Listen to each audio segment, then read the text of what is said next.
From Montana's news leader, this is the MTN Noon News.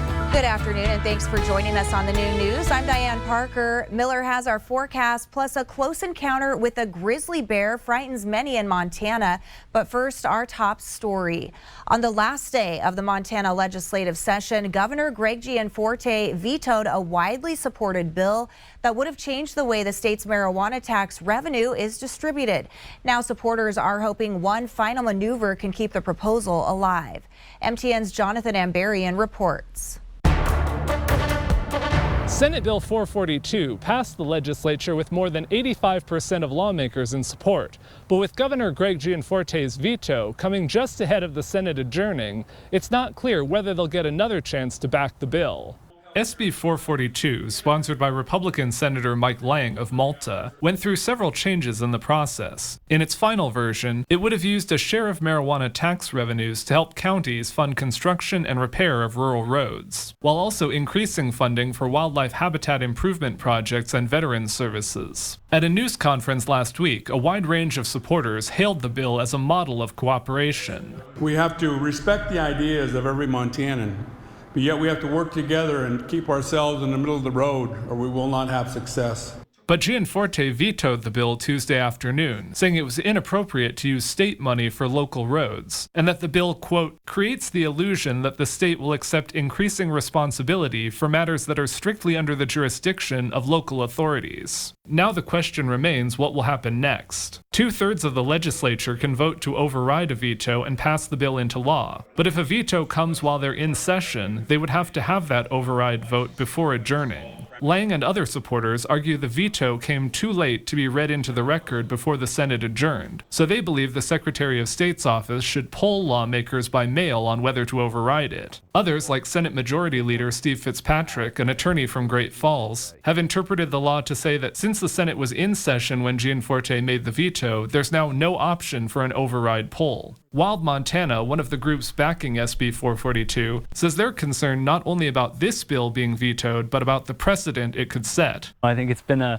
as confusing an end to a legislative session as most folks can remember, legislators included. So yeah, hopefully we can pass the bill, but if not, at least we'll get some clarity and then we'll know where to go from there. On Friday, Gianforte vetoed 3 other bills. Each of them received more than 2/3 support, so the Secretary of State will poll lawmakers on whether to override those vetoes. In Helena, Jonathan Ambarian, MTN News. A bear sighting outside Red Lodge forces wildlife officials to temporarily close a road and some campgrounds near Greeno Lake. One woman came face to face with the animal and says it was showing signs of aggression. MTN's David J. has the story. A Billings woman and her husband came across the bear while hiking in the area. She did not take pictures, and they strategically found a way to get out of there without having any contact with the bear. The bear came out of the woods looking for food near Greeno Lake, close to the Beartooth Highway. I could hear it breathe out of its nose, kind of like a grunting exhale, and that was terrifying. Ashley Richards and her husband had walked from the campground area to the lake, a favorite hiking place of theirs for many years. When I heard the rustling, I didn't know what it was immediately, but once I saw it take up the slope a little bit and saw it was this big brown creature, yeah, I knew right away what it was. Someone else took this video taken from about the same area. I realized that I shouldn't be running because he might charge. So then I stopped, and then he stopped, and we just stared at each other. And then I walked backwards, slowly, as slow as I could. And then I ran out of there as fast as I could. For safety, the road to the campground was closed on Monday and will remain so until the bear leaves the area. It's a boar grizzly, and it seems to be foraging, and it's showing defensive characteristics, and it seemed to have drawn a crowd. Others hiking in the area told the Forest Service the actions they had witnessed. He could do a bluff charge or a true charge, standing up on his hind legs, letting out a warning growl. For the Richards, they luckily made it back to their car safely.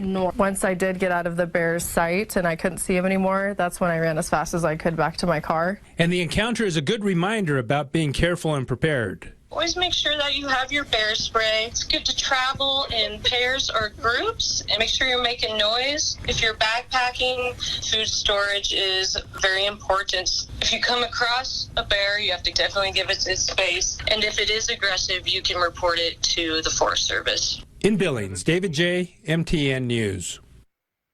The Billings community helped a family track down its camper, which was stolen with 2 cats inside. Shannon Nading's son lives here.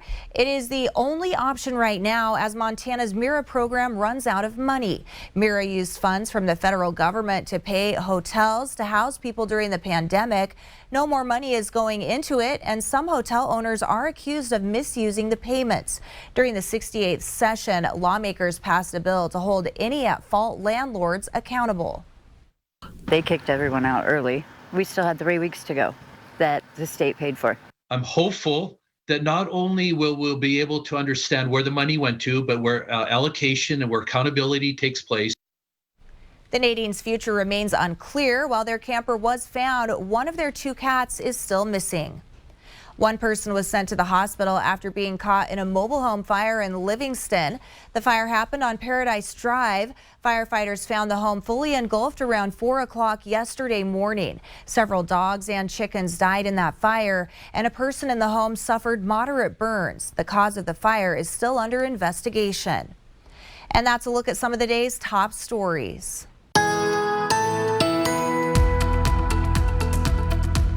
Happy Tuesday, everybody. A look at our local forecast coming up, and we have that area of low pressure coming out of the southwest. For some of us, a good bit of rainfall on the way. Who's going to get that? We'll let you know coming up. But first, let's take a look what's going on across the U.S. today. Their headlines: Southeast Texas, heavy rain and flash flooding likely the next few days, even a chance where we could see some severe weather. Central Plains, scattered chance for severe storms and flash flooding. And you can see right there in the heartland near Kansas City, that brown shaded area. That's an enhanced risk, which means a better opportunity where we can see tornado activity. Southern Rockies to the southwest, fire weather concerns. It's windy and very dry there. For us, we do have a couple of disturbances across the state, but we're waiting for that big bad boy coming out of the southwest that could deliver a lot of rainfall for some. We'll take a look coming up.